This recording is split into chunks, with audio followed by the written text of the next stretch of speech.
Hey, this is brother, sister, whatever. I'm Josh. And I'm Lisa, and this is the podcast where we talk about everything, from family drama to the meaning of life and everything in between. So let's start. Where are we headed in this show today? It's time for one of our favorite parts of the show, Josh, the weekly what if, where we ask a totally random, silly, mind-boggling question and let our imaginations run wild. All right, so I got one. What if you had to trade your sibling for a famous celebrity? Who would you pick?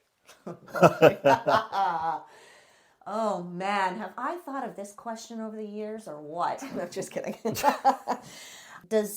Because you're a boy, does that mean I need to pick a boy to replace you, or can I just pick any famous celebrity, like regardless of gender? Like, are we matching genders, or are we just picking whatever? It's up to you. I mean, I think we could. I don't know. That's a good question. This one's going to be very hard for me. Oh, really? Yeah. This one is super easy for me. Okay. So If I had to trade you for a famous celebrity, I would pick Drew Barrymore. oh my God, it is absolutely hilarious that you say Drew Barrymore. Were you going to pick Drew Barrymore? Nope, Oh, okay. Why is it hilarious then? because you are Drew Barrymore.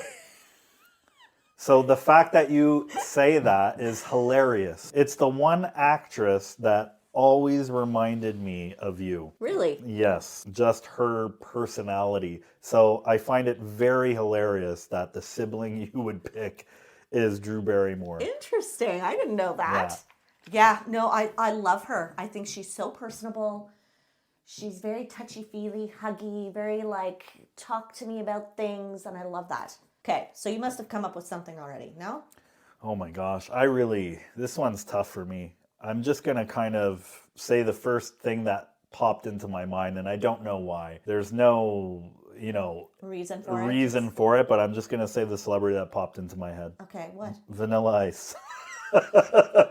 If I could trade you, I know. it would be Vanilla Ice. I know why. Why? Come on, Josh. That was like the first musician that you listened to growing up. I'd say, yeah, probably Vanilla Ice and Snow. And Snow, yes. Yeah. Absolutely.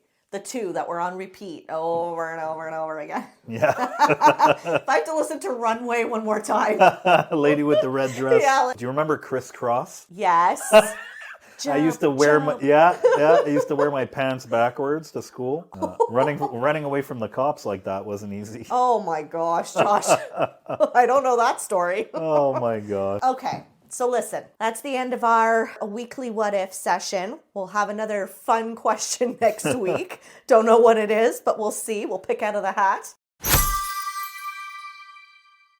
But today we're going to dive into something a little bit more heavy. Uh-oh. Faith, Okay. politics, religion, Oh boy.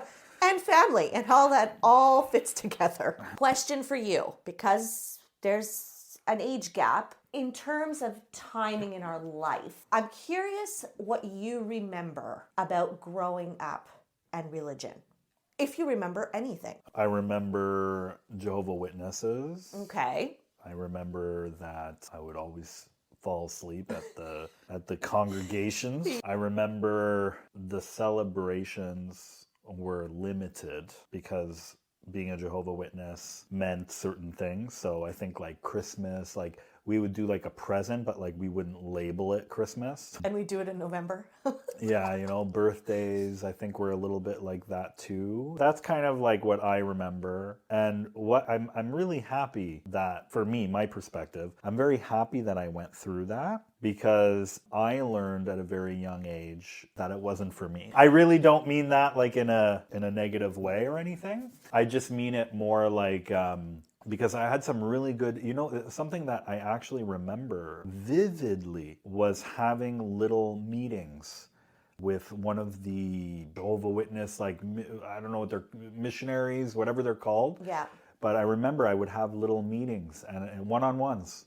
My mom would drop me off and mom would drop me off and I would have like these little meetings, these little talks. We'd have these talks about God and this and that, and for me, I was always questioning. It was always like, well then why is this happening? Or why did that happen? And there was always an answer, don't get me wrong. No matter what I came up with, there was always an answer. But I was really happy about those events that I had, even though at the time I was very like, oh, I have to go do this again, but now like I'm actually very happy I had those.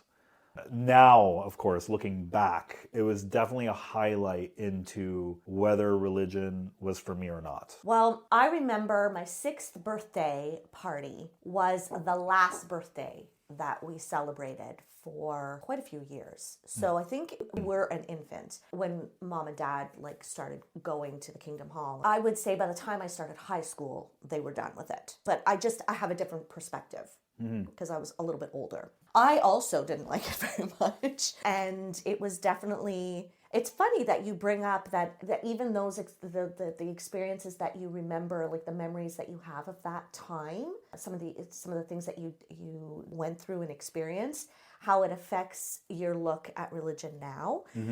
Because I very much agree with that. Based on some of the things that I've witnessed and seen and experienced in those few years, really made me kind of have a sour taste in my mouth for organized religion.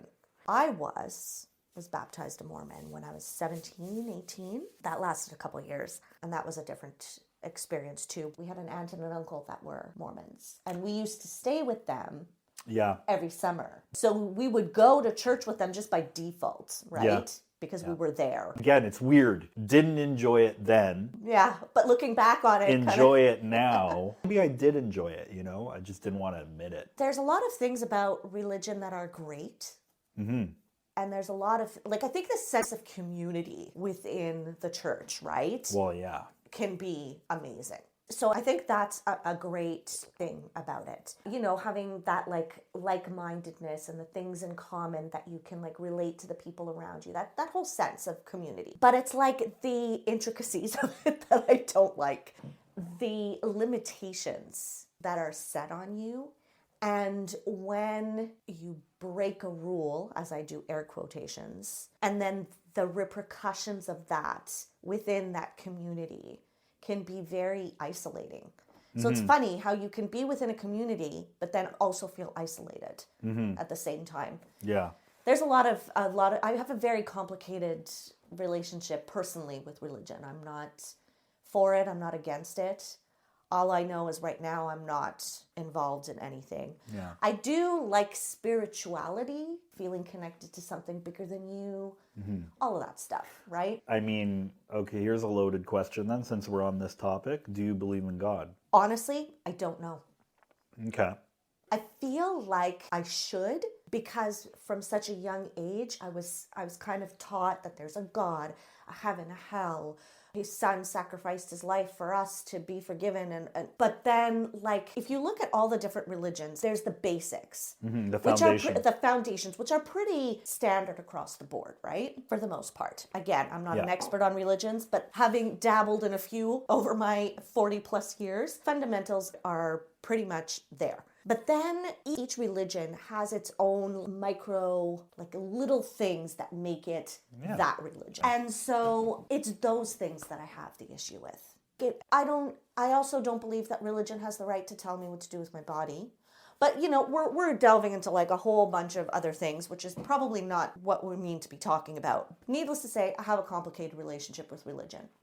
And I'm not practicing anything at the moment, and I'm very happy about that. I respect other people's choices. When it comes up at the dinner table, it doesn't.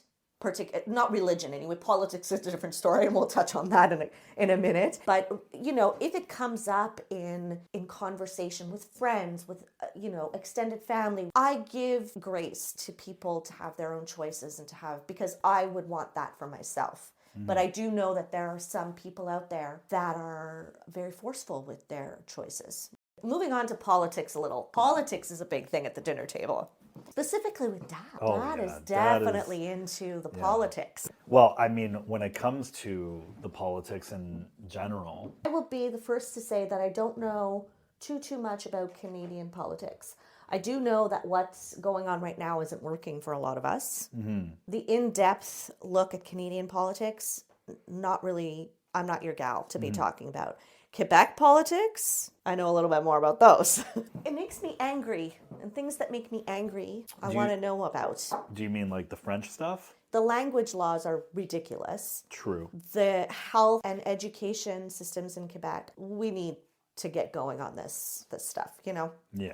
Because I always wondered, like, why is Quebec the way Quebec is? Why is it okay for them to do this? Like, what I didn't know is the reason why they have the rights that they have is because in the war, they didn't want to help. And the English promised that if they aided, that they could keep their laws, their French, their language, their culture. They could keep everything the way it was. Right. And so I didn't know this. So it kind of made me say like, okay. So like now it's a matter of, in the sense of the heritage, the culture, if I was brought up into that culture and it was like we were promised these things, I can see maybe why they want to keep their culture intact to a degree. Absolutely. But I think that it's a little over the top when I have a poster and God forbid that the English letters font size are the same size as the French ones. Well, this is a big no-no. I'm getting a ticket for this. So like these things I think are like a little like over the top because especially someone like me who doesn't know a lot about the French culture, it makes me not want to know about the French culture. Instead of me saying like it's a beautiful language, like and it's a beautiful culture and this and that, all I get is attacked.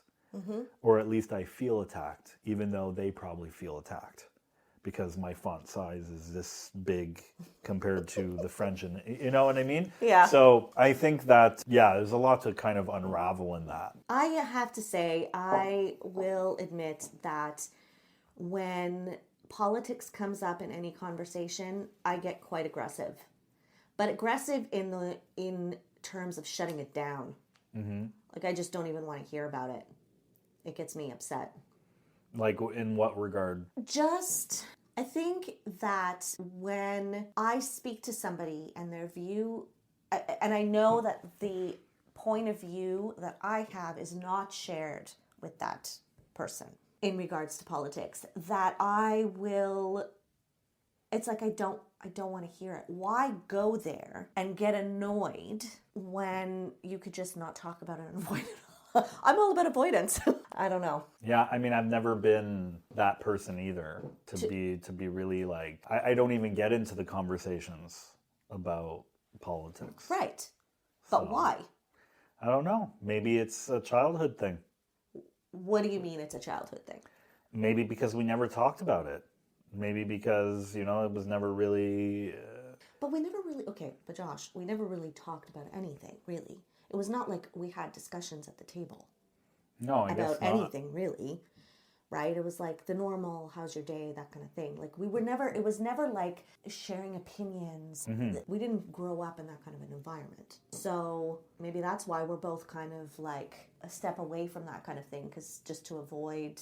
Yeah, maybe. Having conflict. Maybe.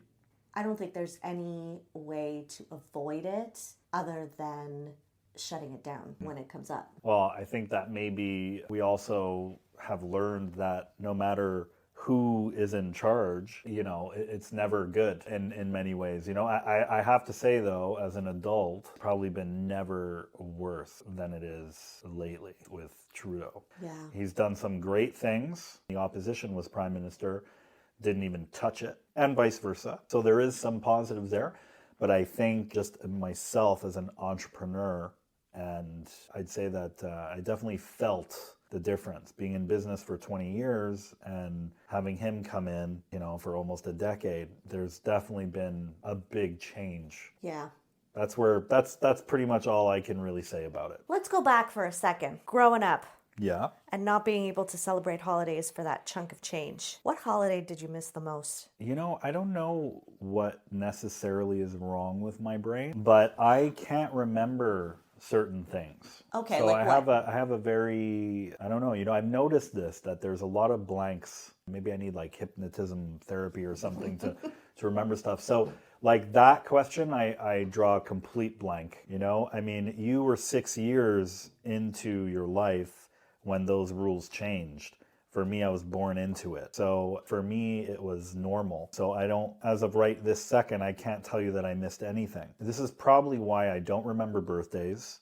This is probably why I don't even remember holidays. That's just me. That is so funny. Mom has said that actually, that she doesn't really put much stock into actual holidays, like her birthday and Christmases and stuff like that. I am the exact opposite. I like every single holiday. I don't know. I clearly feel like I missed out on something. And I'm trying to turn back time or like catch up with all of these things, but I mean, if you want to talk about a holiday that I celebrate the most, it's completely random. It's a big day for a lot of people, but it's Thanksgiving, and it was kind of one of those things where I didn't have a highlight holiday. I have to say though, especially now at this age with my kids, 8 and 6, I do find that Christmas is becoming more special. So I definitely will add that in there, but Thanksgiving is kind of like my thing.